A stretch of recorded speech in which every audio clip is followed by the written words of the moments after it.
الحمد للہ رب العالمین والصلاة والسلام علی نبینا محمد وعلی آلہ واصحابہ اجمعین، اما بعد۔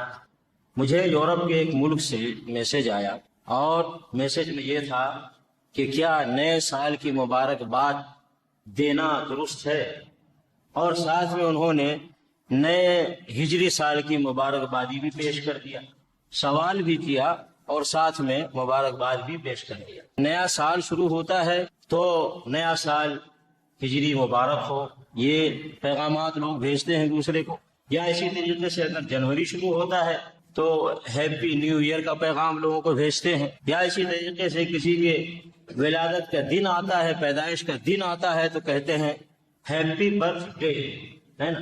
اور ایسے موقع پر لوگ خوشیاں مناتے ہیں، بلکہ کیک کاٹے جاتے ہیں۔ سب سے پہلے تو شریعت کی روشنی میں یہ ناجائز ہے، اسلام کی روشنی میں یہ جائز نہیں ہے، چاہے وہ ہجری سال کی مبارکباد پیش کریں یا ایک عیسوی سال کی مبارکباد پیش کریں، یہ اسلامی طور سے شریعت کی روشنی میں جائز نہیں ہے۔ اگر کوئی ایسا کرتا ہے تو وہ غیر مسلموں کی نقالی کرتا ہے، اسلام میں اس کی اجازت نہیں ہے، کیونکہ اسلام ہمارا قرآن اور سنت کا نام ہے اور قرآن اور سنت سے اس کا ثبوت نہیں ملتا ہے۔ اگر یہ کرنا ہوتا تو نبی علیہ السلام سب سے پہلے یہ نئے سال کی مبارکباد ایک دوسرے کو دیتے، پھر اس کے بعد ابو بکر صدیق رضی اللہ تعالیٰ عنہ نئے سال کی مبارکباد ایک دوسرے کو دیتے، عمر اور عثمان رضی اللہ عنہم اجمعین یہ سارے ایک دوسرے کو نئے ہجری سال کی مبارکباد پیش کرتے اور یہ سارے کام کیے جاتے۔ تو چونکہ اسلام میں کسی بھی اعتبار سے اس کا ثبوت نہیں ملتا ہے، اس لیے اسلام کی روشنی میں یہ ناجائز ہے۔ اگر یہ کوئی ایسا کرتا ہے تو وہ گناہگار ہے، اس کو ثواب نہیں ملے گا، بلکہ یہ غیر مسلموں کی نقالی ہے، اور نبی علیہ السلام نے فرمایا ہے من تشبہ بقوم فہو منہم، جو کسی قوم کی مشابہت کرے گا وہ انہی میں شمار کیا جائے گا۔ وہ غیر مسلم کی نقالی کرتے ہوئے کوئی کام کرے گا تو وہ غیر مسلم کا عمل مانا جائے گا، اور غیر مسلم کے راستے پہ چلنے والا وہ مسلمان مانا جائے گا، اسلام پر چلنے والا اس مسلمان کو نہیں کہا جائے گا۔ دوسری بات، مجھے افسوس ہوتا ہے زندگی کا ایک سال گزر گیا اور پھر لوگ خوشیاں مناتے ہیں۔ کائنات کا سب سے بے وقوف انسان ہے کہ زندگی کا ایک دن گزر گیا اور خوشی منائے۔ بھائی کسی کے 100 روپے میں سے 1 روپیہ کم ہو جائے وہ خوشی منائے گا، یا 100 روپے میں سے 1 روپیہ بڑھے گا تو خوشی منائے گا؟ کب خوشی منائے گا بھائی؟ روپیہ بڑھنے سے خوشی منائے گا نا۔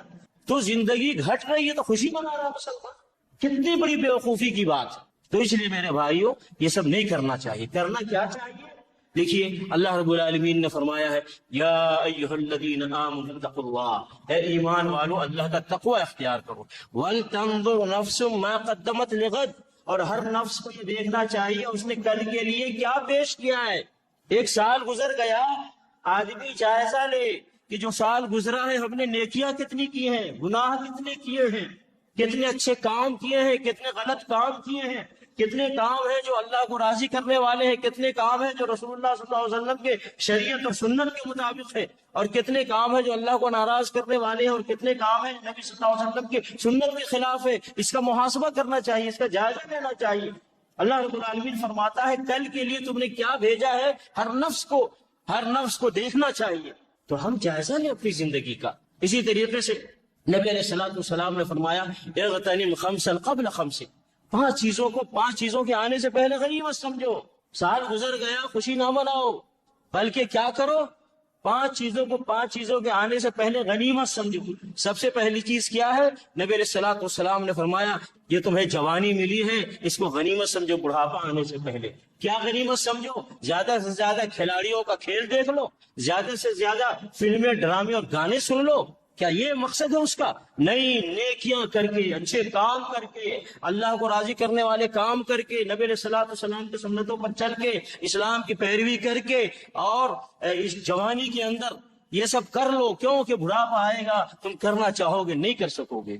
اسی طریقے سے نبی علیہ السلام نے فرمایا وَغِنَاكَ قَبْلَ فَقْرِكَ، اگر اللہ نے مال دیا ہے، دولت دیا ہے تو عیاشی نہ کرو، بلکہ اس مال کو، اس دولت کو فقیری آنے سے پہلے، فقیر اور بھکاری کرنے سے پہلے اپنے آخرت کے لیے اللہ کے راستے میں اس مال کو خرچ کر کے اپنے آخرت کے لیے کامیابی کا سامان بنا دو۔ وفراغک قبل شغل، اور اگر فارغ ہو، تمہارے پاس ٹائم ہے، فری وہ ٹائم ہے، تو اس کو غنیمت سمجھو، اس کو عبادت میں اس وقت کو لگاؤ قبل اس کے کہ تم مشغول ہو جاؤ۔ اسی طریقے سے وہ صحت کا قبل صحت، بیمار ہونے سے پہلے صحت کو غنیمت سمجھو۔ اسی طریقے سے وہ حیات کا قبل موت، اور زندگی کو غنیمت سمجھو موت آنے سے پہلے۔ تو اسلام تو ہمیں یہ تعلیم دیتا ہے کہ ہم اپنے ہر چیز کو غنیمت سمجھیں اور آخرت کی تیاری کریں، نہ کہ سال گزر گیا تو ہیپی نیو ایئر۔ یہ بیوقوفی کی علامت ہے اور اسلام کی خلاف ورزی ہے اور غیر مسلموں کی تقلید ہے۔ اللہ تعالیٰ مسلمانوں کو اسلام کو سمجھ کر اسلام کے مطابق چلنے کی توفیق عطا فرمائے، آمین۔ وصلی اللہ علی نبینا محمد وعلی آلہ وصحبہ اجمعین، والسلام علیکم ورحمۃ اللہ وبرکاتہ۔